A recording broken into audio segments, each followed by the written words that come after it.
Good morning student. हमने पहले topic किया था ट्रेनिंग का मीनिंग और उसकी कैरेक्टरिस्टिक्स।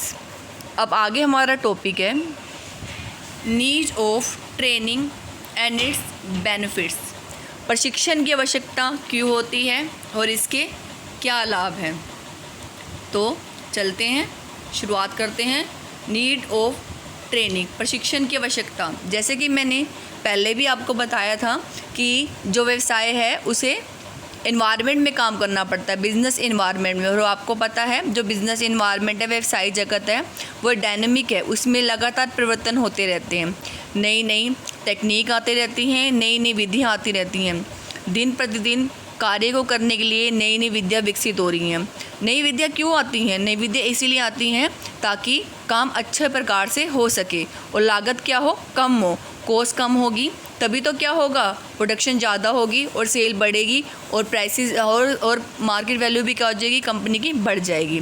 ठीक है, इसीलिए नई विधियों से काम अच्छी तरह से होता है, लेकिन उसका प्रयोग करने के लिए नई नई टेक्निक्स को अपने एम्प्लॉयज़ को बताने के लिए हमें किसकी ज़रूरत होती है? प्रशिक्षण की आवश्यकता होती है। किसकी आवश्यकता होती है? प्रशिक्षण की। इसीलिए आप देख सकते हो प्रशिक्षण कितना ज़रूरी है। कई कंपनी कहती हैं कि प्रशिक्षण करने की ज़रूरत नहीं है, ये एक तरह की वेस्टेज है, लेकिन ऐसा नहीं है। जो प्रशिक्षण पे खर्चा करती है संस्था, वो कंपनी के लिए, वो ऑर्गेनाइजेशन के लिए कहीं ना कहीं एक निवेश का कार्य करता है। कैसे करता है? चलिए अब हम देखते हैं इसके लाभ। तो सबसे पहले हम देखेंगे प्रशिक्षण से संगठन को क्या लाभ होते हैं। तो प्रशिक्षण से संगठन को, एक ऑर्गेनाइजेशन को क्या लाभ होते हैं, ये उनके लिए इन्वेस्टमेंट किस तरह से है।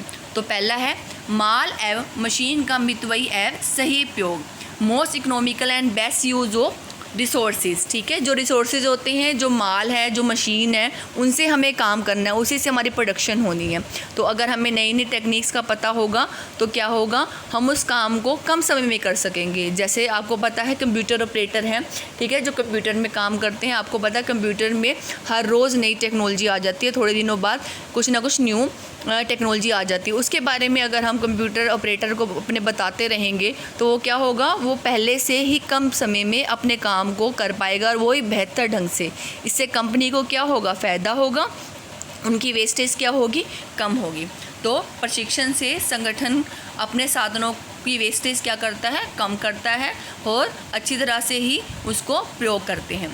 नेक्स्ट है हमारा उत्पादन की किस्म एवं मात्रा में सुधार, improvement in quality and quantity of output. प्रशिक्षण द्वारा क्या होता है, जो भी हम उत्पादन कर रहे हैं उसकी किस्म, उसकी क्वालिटी और क्वांटिटी दोनों में क्या होता है, सुधार होता है। अगर हम नई टेक्निक लेके आ रहे हैं उससे क्या होगा, कॉस्ट कम होगी, उत्पादन लागत कम होगी।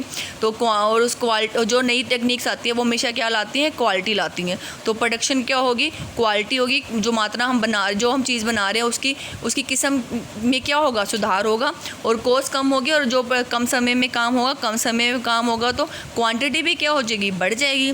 क्वांटिटी बढ़ जाएगी। पहले मशीन से कम काम होता था, अब नई मशीनों से क्या होगा, काम क्या होगा, ज़्यादा होगा। ठीक है, और ट्रेनिंग देने से क्या होता है, जितने भी हमारे 3 स्तर हैं उनके कर्मचारियों के ज्ञान और निपुणता में क्या होती है, वृद्धि होती है, वो अच्छे से काम कर सकते हैं।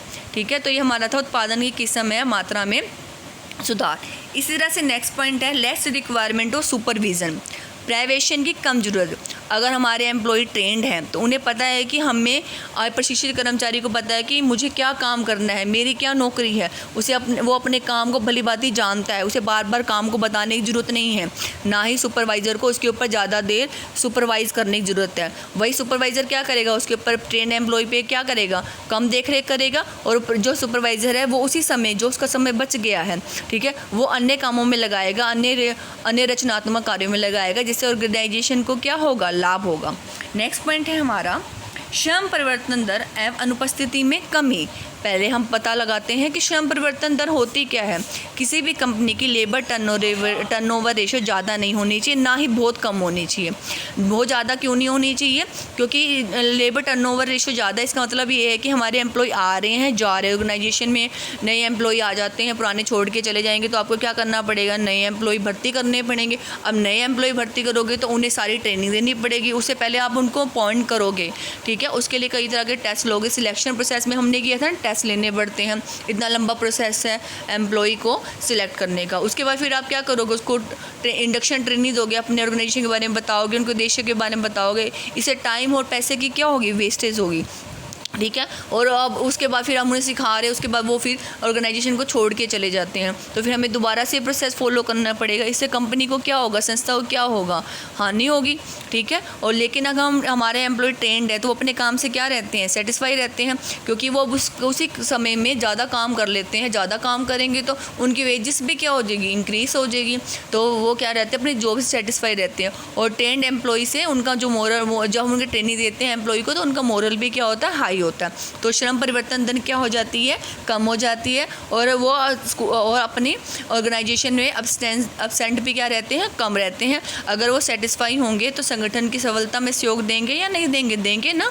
तो ट्रेनिंग से क्या होता है, श्रम परिवर्तन दर और अनुपस्थिति में क्या आ जाती है, कमी आ जाती है। नेक्स्ट है हमारा इम्प्रूवमेंट इन अडेप्टेबिलिटी, ग्रहणशीलता में वृद्धि। अगर हम अपने एम्प्लॉय को लगातार प्रशिक्षण देते रहेंगे तो उनका जो जो उनके मानसिक विकास है वो अच्छा होगा। वो नई नई टेक्नोलॉजी, उनके ज्ञान में वृद्धि होगी, वो नई नई टेक्नोलॉजी को क्या कर लेंगे, ग्रहण कर लेंगे।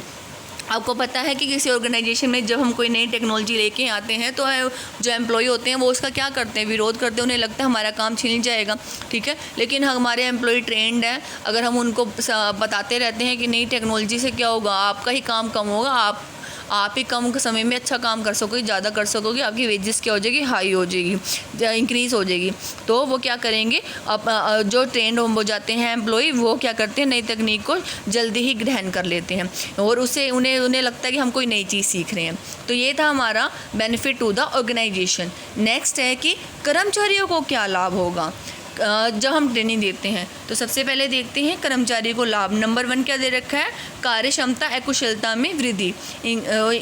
जब हम एम्प्लॉय को ट्रेनिंग देते हैं तो उन्हें किसी विशेष कार्य में कैसे करना है, विशेष कार्य को कैसे करना है, कम समय में कैसे करना है, ये बात सिखलाई जाती है। इससे क्या होता है, कार्य क्षमता बढ़ जाती है कर्मचारियों की और उनसे उनका मनोबल भी क्या हो जाता है, बढ़ जाता है।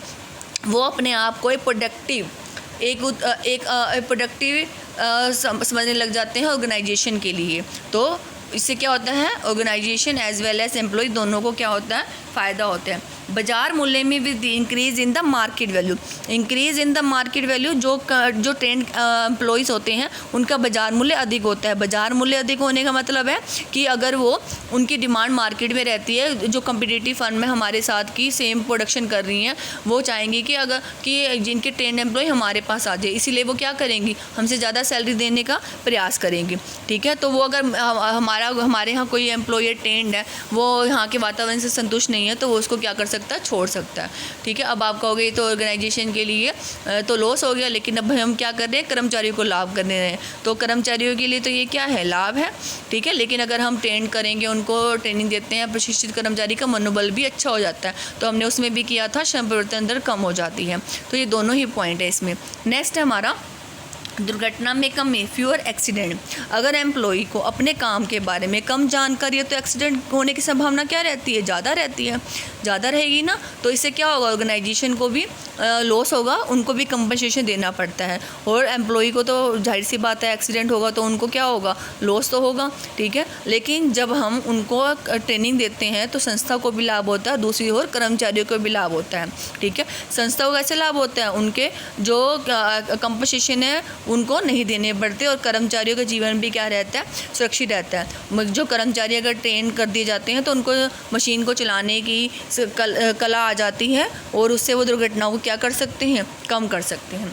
नेक्स्ट है हमारा जो सेटिस्फेक्शन, कार्य संतुष्टि। ये कई बार पॉइंट आ गया कि उनका मनोबल हाई होता है, उनका मोरल क्या होता है, हाई होता है। एक कर्मचारी जब हम उसको ट्रेनिंग देते हैं तो वो अपने काम से क्या हो जाता है, संतुष्ट हो जाता है। उसे लगता है हाँ भी मेरी भी ऑर्गेनाइजेशन में कोई वैल्यू है, ठीक है। तो उसे क्या होता, वो जो उसको काम दिया जाता है उससे वो संतुष्ट हो जाता है और क्योंकि उसे पता है कि मैं कम समय में काम कर सकता हूँ, प्रोडक्शन भी मैं ज़्यादा कर सकता हूँ, मेरी वेजेस क्या हो जाएगी, हाई हो जाएगी। जब और कम वो सोचेगा कि हमारे को ट्रेनिंग दी जाती है, हमें इन्वायरमेंट के बारे में बताया जाता है, तो वो उनके मन में ये आता है कि ऑर्गेनाइजेशन ऑर्गेनाइजेशन हमारे लिए कितना वरीड है, हमारे बारे में कितना चिंता करता है। तो इससे क्या हो जाता है, कर्मचारी का मनोबल क्या हो जाता है, हाई हो जाता है, और उन्हें अपने कार्य से क्या होती है, संतुष्टि होती है, ठीक है, और उनके अंदर विश्वास पैदा होता है। वो ऑर्गेनाइजेशन को छोड़ने के बारे में कम सोचते हैं और ऑर्गेनाइजेशन की सफलता के लिए ही क्या करते हैं, काम करते हैं।